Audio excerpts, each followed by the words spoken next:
Franz von Kearney, writings by Frank Schmidt on the Danube Swabian people. These collected writings are republished in memory of the author, Frank Schmidt, so that others may continue to enjoy his work. May his spirit live on. Journey to Johannisfeld, Romania. In the courtyard of his home in Umbach, Romania, old Herr Beierle told me that his ancestors came from Alsace, near the Black Forest, and he recited this verse about the early German settlers in Hungary. The first met with death, the second suffered from want, only the third had bread. I knew that my grandmother's ancestors, the Beierles, had also come from this region, and from my genealogical research, I was certain of my common ancestry with the old man, both of us stemming from the Beierle family of Johannisfeld. From reading about the German settlers, now called the Danube Swabians, I was familiar with the verse and its story of the hardships endured by the 3 waves of German immigrants who settled the villages of southern Hungary. Hearing this man recite the verse was one of countless times. I was able to experience firsthand the vestiges of Swabian culture, which lingered in Romania despite the massive immigration of German-Romanians to other countries. I had traveled to Romania in the hope of discovering the culture of my ancestors and was richly rewarded. Not only was I able to see the German village where my grandparents were born, but I was also able to meet relatives from my grandmother's family and to witness the present-day resettlement of the German villages by Moldavians being transferred there by the Romanian government. Until 1987, I had never heard of an ethnic group called Danube Swabians. It was only a short time before that when I learned that the village of Johannisfeld was located in the country of Romania. Like many American immigrants, my grandparents were eager to assimilate and they didn't talk much about the old country. When my uncle Peter Quitter died in 1986, we found my grandparents' baptismal certificates among his papers with Romanian certifying stamps in the left corner. In the library at Central Michigan University, I was able to find Johannisfeld on an atlas map of Romania. I was also able to find several books about the history of Romania, many of which had a chapter on the minorities, where I found brief reference to the German settlements located in a region called the Banat. I had often discussed my interests with several family members. The discovery of the Danube Swabians came when my Aunt Blanche Quitter gave me a copy of the Danube Swabian calendar, printed in West Germany, which she had obtained from a friend born in Romania. Although I could not read German, I found the address of the Danube Swabian Society of the USA in the back of the book and wrote to the president. The group's bibliographer, Eve Eckert-Koehler, introduced me to the English language literature on the subject and to sources of genealogical information, which enabled me to research my family history. I arrived in Temeschburg in October 1988. The following day, I hired a guide to take me to the village of Johannisfeld, which is where my grandparents were born. The guide spoke English Romanian Standard German and the dialectical German spoken in the villages. With his assistance, I was able to communicate with relatives in Johannisfeld and Umbach, and to explore the old city center of Temeschburg. The contrast between the city and the villages was quite remarkable. Temeschburg is a modern industrial city of 200,000 people. Its sidewalks are busy with people going about their business, and the streets are congested with autos, trucks, buses, and streetcars. The older section of the city still has Viennese-style Baroque architecture, but the new sections have tall concrete high-rise apartment buildings complete with television antennas, which would look at home in many American cities. The villages, on the other hand, are quiet places where the people still live in the traditional manner. Although all houses have electricity, the lack of indoor plumbing requires that water be carried from shafts on the street, and outhouses are still in use. My rental car was the only auto I saw in Johannisfeld. While it is common to see diesel-powered tractors in farm fields, it is just as common to see horse-drawn carts carrying farm workers and their produce. Johannisfeld is a small village with only 2 main streets and a few side streets.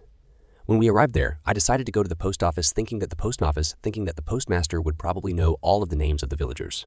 The postmaster was a woman about 35 years old. First, I asked her about the Quitter family. She replied that they were all dead, that the last one had died when she was still a child. She had never heard of the Muth family, so apparently they have not lived in the village for quite a long time. She told me that the Aches and Polt families had moved to Germany. When I asked about the Beierle family, she told me that only the old man was left and that he lived in Umbach. On her lunch hour, she took me to meet her mother-in-law. The elder Mrs. Tisch was delighted to have visitors and quickly set about serving us delicious coffee and cookies, which she had received in a gift package from relatives in Germany. I asked her some questions about families from Johannisfeld, but she really didn't know much about them. Suddenly, she hurried off into another room and came back with a booklet which she later gave me to keep.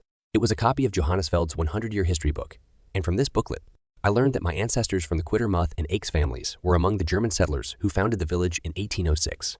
The book gives an outline of the history of the village, and on the final pages a listing of property owners in the Jubilee year of 1906. I found the name of my grandfather Peter Quitter on the list, and alongside his name an added notation that he had left the village for America. These were among my discoveries when I visited my grandparents' village in the fall of 1988. In Romania, I learned how important it is to record the history of my Danube Swabian ancestors, because the culture is now in descendants. Due to the many waves of migration in the 20th century, the German influence in the Banat is vanishing. In 1988, Father Schuh, a priest at the Catholic Church in Johannisfeld, had been there for 33 years. He said that when he first arrived, there were over 2,000 Germans in the parish. In 1988, only 140 remained. Those who stay behind are generally the older generations, the young people having left to seek a better life elsewhere, primarily in West Germany. By 1991, after the revolution, which began in Temeschburg and the fall of Nicolae Cicu, only 34 Germans were left in Johannisfeld. While it is natural for the passage of time to bring change, it is sad to see a culture come to an end. Hey there, history enthusiasts! What a captivating journey we've had delving into the depths of the article Journey to Johannisfeld, Romania. Let's recap a couple of key aspects that really stood out to me. First, the article follows the author's quest to uncover their ancestral roots in the village of Johannisfeld, Romania. Through genealogical research and guidance from family members, they embarked on a journey to connect with their Danube Swabian heritage, which had significant historical importance as part of the German settlers in the region. Secondly, the article paints a poignant picture of the changing cultural landscape in the Banat region of Romania. The Danube Swabian community, once flourishing, has experienced a decline in numbers due to various waves of migration in the 20th century. The village of Johannisfeld, once home to thousands of Germans, saw a drastic reduction in its German population, with only a handful remaining by the early 1990s. Now, here are a couple of questions that pique my curiosity about the content. How did the author's discovery of the Danube Swabians and their common ancestry with the old man in Johannisfeld impact their perspective on heritage and history? With the decline of the Danube Swabian community in the Banat region, what efforts have been made to preserve and document their cultural heritage for future generations? I'm genuinely fascinated by the journey of uncovering one's roots and the profound cultural changes portrayed in this article. If you've got any thoughts on these aspects or answers to the questions, I'd love to hear them in the comments below. Remember to hit that like button if you enjoyed this exploration of history, and don't forget to subscribe for more captivating stories. Sharing these videos with your friends, family, and anyone interested in history can make a real difference in helping our channel grow and spreading knowledge about the Danube Swabians' history. If you found this episode engaging, be sure to explore more stories from this channel.